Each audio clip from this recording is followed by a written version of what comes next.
Shalom à tous, nous sommes à la veille de Parashat Shlach Lecha, la fameuse paracha qui nous raconte l'échec des explorateurs envoyés par Moshe Rabbeinu, qu'au lieu de remplir leur mission, de vérifier, de voir par où et comment conquérir la terre d'Israël, reviennent et découragent Israël de rentrer en Eretz Israël, ce qui va être fait, puisque la colère divine va nous punir des 40 ans du désert, et la génération qui sera sortie du désert ne sera pas celle qui rentrera en Eretz Israël, seulement leurs enfants.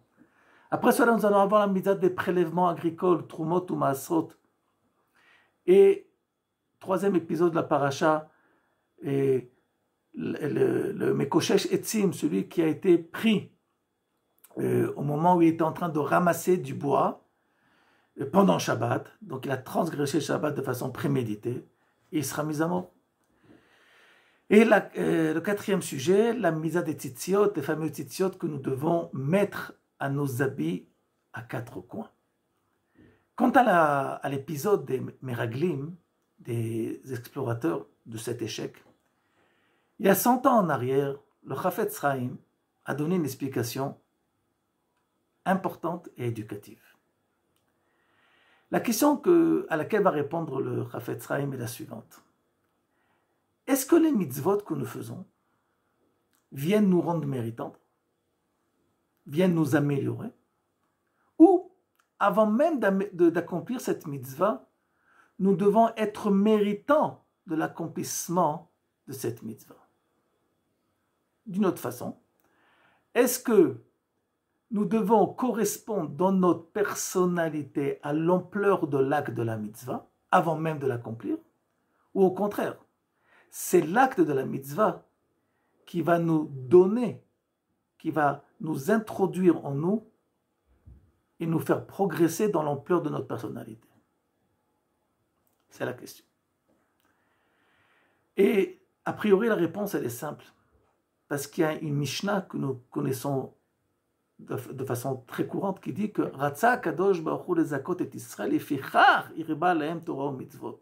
Kadosh Baruch Hu a voulu multiplier les possibilités pour Israël, pour chaque juif de devenir méritant. Et c'est la raison pour laquelle Kadosh Baruch Hu, qu'est-ce qu'il a fait? Il a multiplié les mitzvot. Les mitzvot viennent tout simplement quoi faire? Nous introduire dans le monde du mérite. Et par cela, chacun d'entre nous acquit une personnalité qui devient méritante. Mais si je venais à dire qu'avant de faire la mitzvah, je dois être méritant de faire la mitzvah, qui peut dire cela sur lui-même? Que nous sommes méritants de nos actes avant même de les accomplir. Quel orgueil si nous pouvions dire une telle chose. Et donc c'est exactement la stratégie qui s'est passée avec les explorateurs. Les explorateurs ont dit, c'est vrai, Dieu nous a ordonné, mitzvah, de rentrer en Eretz Israël. Et cette mitzvah était censée nous instruire et nous donner la possibilité de grandir dans notre personnalité, d'être plus grand que ce que nous étions jusqu'à maintenant, par le simple fait que nous allions nous lier à cette terre d'Israël. Que sont venus dire les espions, les fameux Meraglim? Il faut être méritant d'accomplir cette mitzvah d'Eretz Israël. Parce que si tu ne l'es pas, tu n'es pas à l'image de cette mitzvah. Tu ne corresponds pas à l'ampleur de la mitzvah.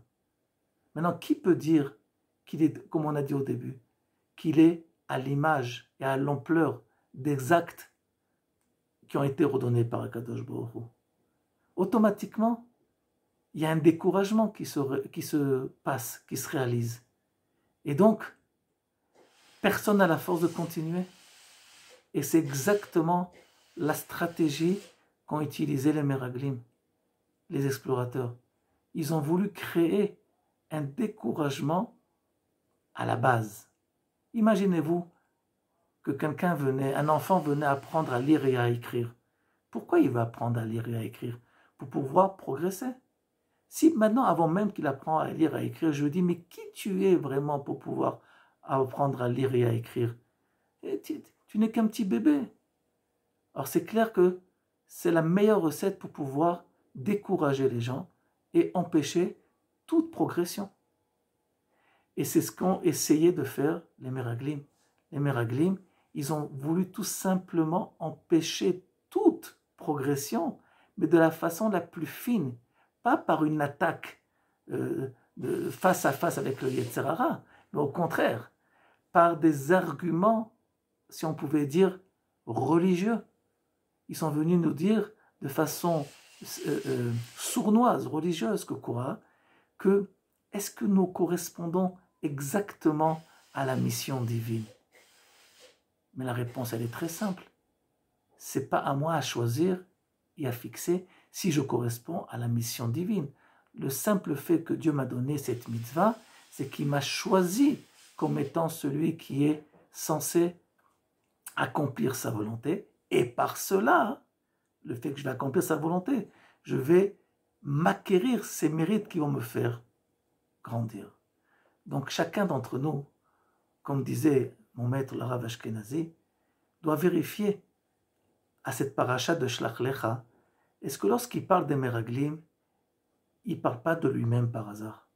Parce que souvent, on peut avoir certaines argumentations vis-à-vis de notre progression qui peuvent, chas v'shalom, ressembler à la stratégie des espions de Moshe Rabbeinu.